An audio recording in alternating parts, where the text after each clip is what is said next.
If your pipeline is too small or your free to paid user conversions are too low, then you might be missing one or more of three critical keys to converting mildly engaged leads into the next step in your customer journey. In this podcast, I'm going to show you how to implement each of those three keys so you can start converting more free users to paid or more leads into your sales pipeline. Welcome to the Growth and Influence Podcast. I'm your host, Andrew Schultz, and this podcast is about the fascinating convergence of two massive movements or principles in our economy: persuasive marketing and selling, and personal development.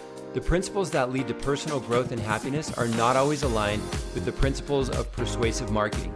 And yet, almost anything that can serve people and the world has to be marketed. We're in search of answers. Let's go. Now, as we get started here, I'd like to point something out, and that is that, yes, I did just group free users in a product-led growth or PLG motion with leads in a sales-led growth or SLG motion. And that's because I'm going to treat them as essentially the same thing. Now, I understand, now, especially if you're in PLG, you're probably getting a little bit upset about that right now. I understand that there are differences and nuances. But the point of view I'm going to bring to you today is that I'm going to argue that they're more similar than they are different. If you think that your free user is something really special, closer to a customer than a lead, I think you're being far too optimistic. Now, I know you do have one additional communication channel with them, and that is your product. And you have a slightly stronger intent signal, but only slightly. And that extra communication channel you have inside your product is often only available for a very short window. Your product telemetry will probably already tell you that many people get in there for a very short period of time and never come back. So you have to do better. You have to engage them at a deeper level during this time. And you do that by treating them as a lead. We'll go deeper into what this looks like as we go throughout this episode. So in either case, your goal is to take this lead and convert them into the next step. Here are the three critical keys for taking a mildly engaged lead and moving them into the next step in your customer journey. Okay, the first thing you might be doing wrong is that you are talking to your lead as if they already understand that your product solves their problem. They don't know that. And that's what they're here to find out. And if you can't demonstrate that early, you're going to lose them. Now, if you're doing SLG, you might say, well, they just need to get into a sales conversation with our sales team so that they can have a discussion about what they actually are trying to solve and what their problem is. So we can then show them how our product can solve that problem. And I've been there before in that I've run that sales motion, and I can tell you that today's customers do not want to do that. I'm not necessarily talking about like an enterprise, a very complex sales scenario where you're doing a bespoke sales motion to every single customer. That's not what I'm talking about. This is in the higher velocity sales of mid-market and SMB. But your customers don't want to do that. They want to know up front from you if you can solve their problem. So they don't waste time talking to a salesperson who then they'll have to emotionally detach from and hurt their feelings and reject them if it doesn't solve their problem, and that salesperson is really going to want to keep talking. They don't want to go through all of that. Okay, they want to know right up front, can this solve my problem? If you're in PLG, you might be saying, well, that's the whole point of letting them get into our product and try it out so they can see if it solves their problem. But they don't want to do that either. I mean, they're in there already. They're happy to give it a shot. You've made it such a frictionless experience that it's easy to get in. But the next step of finding out, does this actually solve my problem? Or is it just like, if it's a Venn diagram, it overlaps with like 30% of my problem, and I need two other products to do it, and I don't know what those are, and do these actually integrate with my existing tech stack? They don't want to go do the research to find that out by themselves. And so here's the principle. Before I give you the principle, if you're skeptical about that not being the solution, look at the industry average for PLG conversions from free to paid users. According to the data that I have, it's 1% to 3%. And so it's not working 97 out of 100 times. So we have to do better. And today we're going to talk about these principles of how to do it better.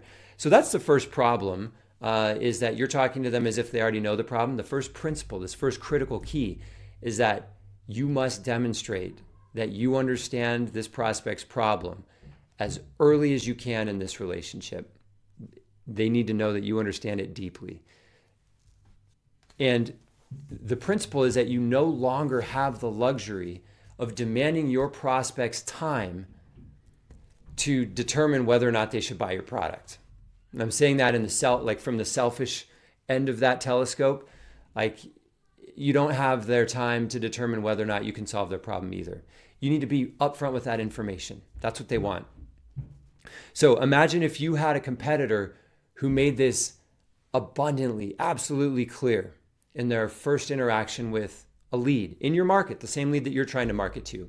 So they would say, we have a deep understanding of the problem that you're suffering from.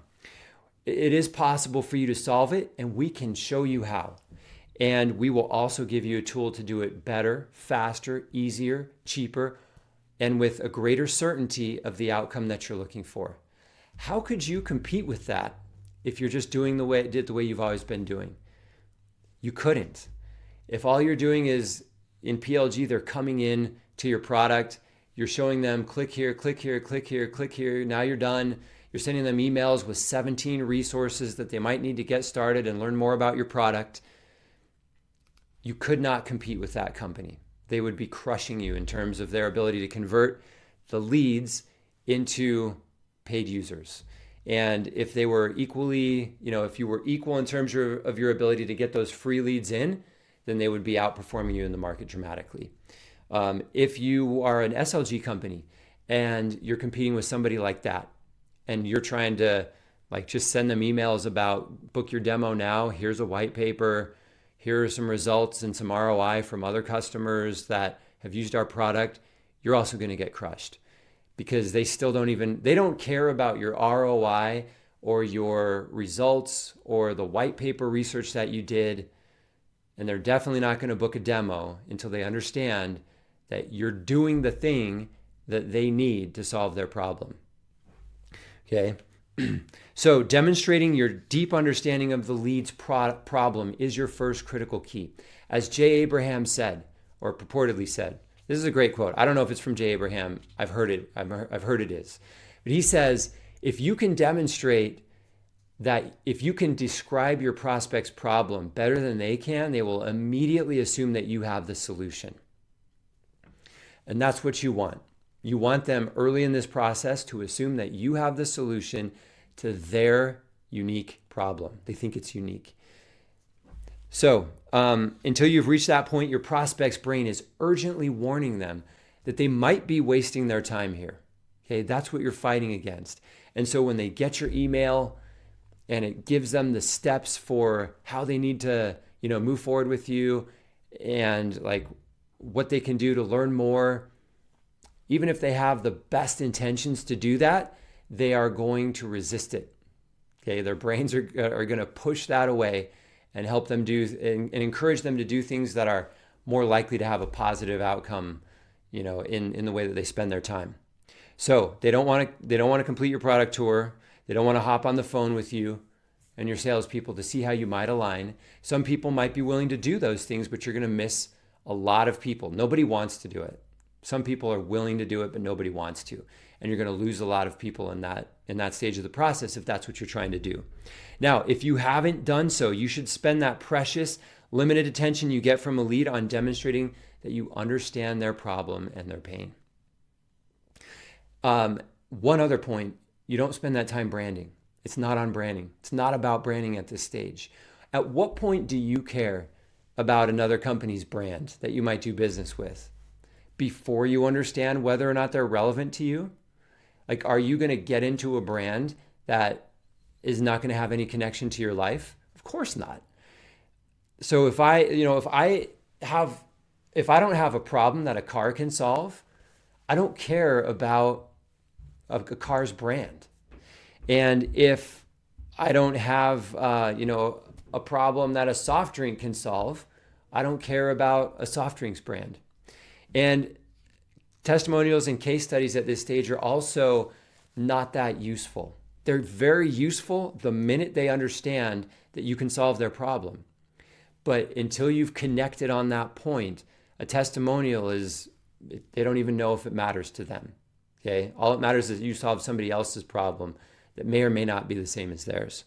So that's the first critical key. Demonstrate that you understand their problem probably better than they do, and that you can tell them all about it and how to solve it and give them a tool to help.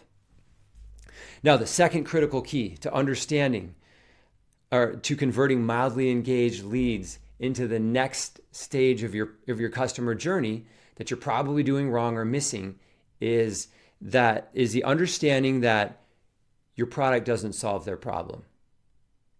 It really doesn't. And that may sound like a contradiction to everything I just said, but it's not. It's just a distinction. Products don't solve problems. People do. And sophisticated leads, sophisticated buyers, they understand that. Products are part of the solution, along with knowledge, experience, processes, frameworks, decision trees, assets, and resources. Those are all things that can help solve this problem. But the customer is the one that's going to solve their problem. Okay? And when you claim that your product just solves their problem, you actually come across as very ingenuine and inauthentic. You sound less like somebody who's trying to solve their problem and more like somebody who's trying to sell a product. And they immediately start trusting you less. And you lose the trust that you gained by showing that you gained by demonstrating an understanding to their problem. Okay, your prospect knows that the problem they're trying to solve is complex, at least in their mind. At the very least, they know that it spans people, multiple people, usually multiple departments or multiple teams. And so they know it requires buy-in from other people. When you speak about your product as a turnkey solution to their problem, they immediately start to trust you less. The doubt that creates in their mind shifts the burden of determining, can they solve my problem? It shifts that burden off of you where it should be. That really is your job. Show them that, yes, I can solve your problem. And it puts that burden back on their own shoulders. And that is going to create friction and just inertia in their desire to move forward that's going to decrease your conversion rates dramatically. On the other hand, when you position your product as part of the solution, so when, especially when you have given them faith that they can and should solve their problem, that's a good way, that it's possible, and that they should do it because it's not that hard. And then you've given them knowledge along with it, experience, frameworks, decision trees, processes, whatever it is you can give them. And then you've talked about your product as a tool that can help them do it with greater ease, or with cheaper, faster, better, with more certainty of their outcome thereafter, then you have massive credibility. And inside your organization, you have these things. Right now, most SaaS companies, if you're like most SaaS companies, you're probably only selling a product. You're saying, like, you have this problem, you should try this product. And here are some results from other people. But when you can take this knowledge and experience on solving this problem, you should be a much greater expert on how to solve this problem than your customers are, because they still have the problem. They've probably never solved it, and you've done it hundreds, thousands of times. So find that stuff and then give it to them in this part of the process.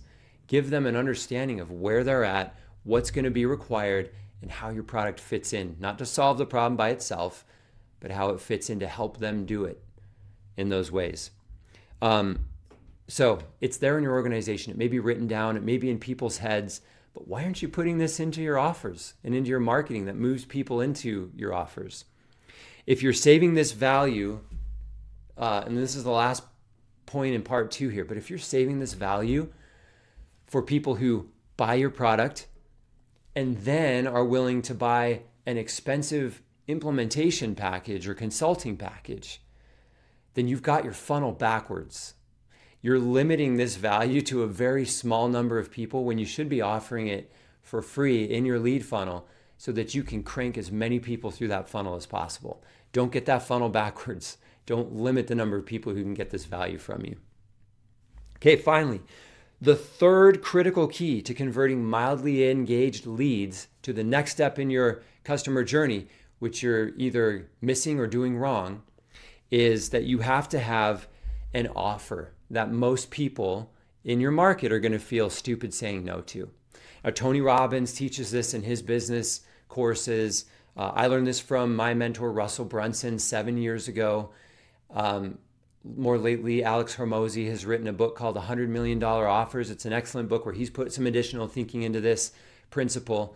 But the critical key here is that you have to have an offer that your customers and your prospects would feel stupid saying no to, because it's that valuable and you're giving them that much with asking for that little in return. Now, this doesn't mean that your final offer to buy your product, it doesn't mean you have to discount your product and give it away for nothing.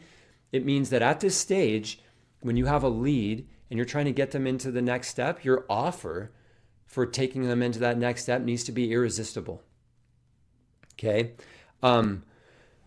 This critical key kind of builds on the first two keys that I've given you. And in truth, it is an extension of them. So if you'll never create an offer that your prospects feel stupid saying no to if you haven't demonstrated an understanding of their problem. I will never feel stupid saying no to an offer if I'm not sure that's even relevant to my life. Okay? And as you think about, your product as not the standalone solution to their problem, but as a tool that goes along with knowledge, expertise, processes, and all of those things that I mentioned, as you've built that now, your offer isn't just for the product, it's for all of that. You're making an offer to them to give them value that gives them results in solving their problem. And that's what you package into this offer. And you can take elements of it and pull them forward in your funnel so that maybe you're giving one element away for free here that has high value, but it's free. And it's I would feel stupid saying no for that. I have this problem, and this element of the offer that you've pulled forward, they're thinking this is going to give me a lot of progress towards solving that problem, or at least understanding if it's possible to solve this problem, or how I can solve this problem, or how other people have solved this problem. Maybe giving me a roadmap to solve this problem. Whatever you pull forward, it should feel like if they have this problem and it's causing them pain, they should just feel so stupid saying no to it. It has to be that good. So then you can create an offer that someone has this problem will find irresistible. Now, not everyone is going to feel dumb. Not everyone is going to feel stupid saying no to this offer. Only those who are in your ideal customer profile, who have this problem that you can help them solve. Okay? This isn't an offer that's like the whole world is going to feel stupid saying no to it. It's people who are in this place where they need your help. Okay, and you can give it to them. That's the kind of person who's going to feel stupid saying no here. So think about it this way. Take your current conversion percentage and ask yourself this question about those who don't convert.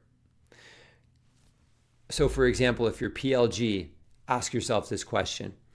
How can I put so much value into this offer that those 98 out of 100 people who are ignoring my offers today would feel stupid continuing to ignore them? So, because today, if you're in those industry percentages, you're making offers to people like, hey, come, your offer is probably just come, sign up for a paid version of our product. And 98 out of 100 people are saying no to that if you're in the industry averages. And so what could you offer them instead, where those 98 people who are totally ignoring you, where they would be like, I'm having a hard time walking away from this. I'm having a hard time closing this email before clicking this link and making sure I follow through with this.